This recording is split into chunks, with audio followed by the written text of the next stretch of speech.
The beginning to an end. This is the first saying that comes to my mind when I look at these beautiful Krispy Kreme donuts. I'm just kidding, but in less than a month, all of us seniors will go toward our own individual paths. Throughout high school, while we may have taken different courses, participated in many different clubs, participated in different sports, we were all united as Amador Valley's class of 2021. If we had prom and ball, and if we had a senior picnic, we would all be the stars of the show together. However, soon we will no longer be united in the same way as we are right now. It is still difficult for me to fully accept that the end of my high school career is coming to an end. Especially with COVID occurring last year, the last time we all normally went to school was the beginning of March a year ago. I want us to spend the rest of our time together cherishing and reminiscing high school as it was. I know it sounds cliche whenever someone says this, but it really does seem like we were freshmen not so long ago. I still remember my first day of freshman year when I was inside a room with a lot of people I've never met before. I came from PMS, and since PMS split up the kids who went to Foothill and the kids who went to Amador, I felt slightly lost in the midst of Harvest Park kids. However, as time passed, I now feel the same way about us as I did in the past with fellow PMS classmates. A sense of familiarity. Since we are all Amador students, no matter who the student is, I know there's at least one thing about them that I'll be able to relate with, which feels wonderful because we as humans love the feeling of comfort and feeling understood. If I had one piece of advice for my younger self, it would be to pay attention to what really matters to me. Throughout high school, I felt like I was often torn between thinking about what I wanted to do versus what others wanted me to do.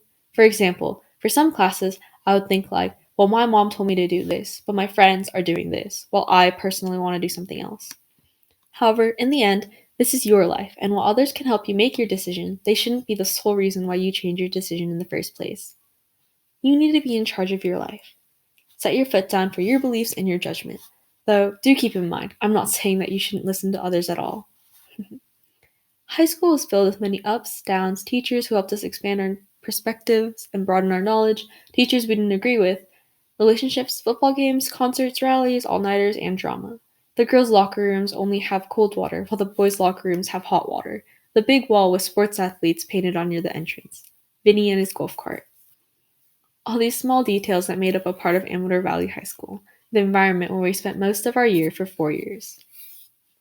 We should all be excited for the future that awaits us. Where will we all be in 3 months? At college? In the Navy? Working? It would be amazing to know, but geez, I don't even know exactly what I'll be doing tomorrow. I feel like I could reminisce forever, but then coming all the way here would be pointless. Growing up and moving on is a huge part in life, and honestly, I'm slightly scared. I feel so unprepared for the real world still. However, I know I'll never be prepared if I go on my own terms. Let us move forward to our bright future. In the future, if I ever go somewhere and see someone I know from Amador, I know I'm going to feel a sense of happiness and nostalgia. Isn't it wonderful how we have people who could bring a bit of happiness to our lives just by their existence? Never forget that we've come a long way, and I hope I'll see you again someday. From where we began, oh, I'll tell you.